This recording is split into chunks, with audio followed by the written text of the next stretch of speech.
Hi guys, magandang araw. So, this is Ang Lito, the Pinoy Tinter New Zealand. So, today's video, papakita ko lang sa inyo yung pagbaklas ko ng windshield dito sa may Mazda CX-8. So, pagkakaalam ko sa Pilipinas, Mazda CX-5 pa lang, pero hindi ko lang sure kasi yun lang naabutan ko eh. So, ayan, kung nakikita nyo, ang gamit kong tools is spider. So, sa mga hindi po nakakaalam kung paano gamitin ng spider, nagawa po ako ng vlog niya, nandun din po sa page ko. Makikita nyo po kung paano gamitin ng spider. So, napakadali nyo lang. Napaka-easy. So, yan, nakikita nyo, tanggal na yung windshield. Yan. So, ililipat ko po yung camera, yung cellphone natin, para mas makita.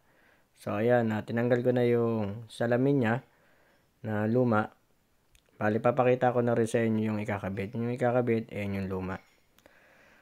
So, ayan, natanggal na natin yung lumang salamin. Lilinisan ko na yung pinaganawa ng sealant niya. So, tatanggalin lang natin yung sealant. Tapos, apply tayo ng activator at saka primer. At maglalagay na tayo ng bagong sealant. So, ayan, kung nakikita nyo, ayan, nililinisan ko muna yung frame ng salamin. Bali, sa mga nagtatanong, parang tinter lang ako dito. Pero hindi po. Bali, tinter ako at saka auto glazer. So, nagkakabit ng mga windshield, nagtatanggal ng windshield, tapos nagtatanggal ng mga stone chips, yung mga crack-crack sa salamin. So, magagawa rin ako ng video nun.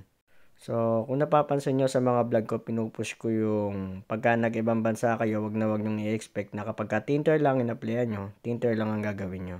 Especially sa mga Middle East. So, tinter, pero pagdating nyo doon, ang dami nyo palang trabaho. Gaya ko po, tinter lang ako na in-applyan ko sa Qatar. So, pagdating ko doon is, PPF ako at saka tint, pati glass windshield protection. Then dito, tinter lang in-applyan ko, auto glazer naman ako sa tint. So, mabalik tayo sa video ko. Ayan, ina-applyan ko na siya ng bagong glue sa salamin. So, kung napapansin nyo, sa salamin ako naglalagay instead na nasa body ng sasakyan. Kasi mas gusto ko yung sa body ako ng sasakyan naglalagay. Then, pagkatapos niya, nakakabit na namin yung windshield. So, yun lang. Salamat guys!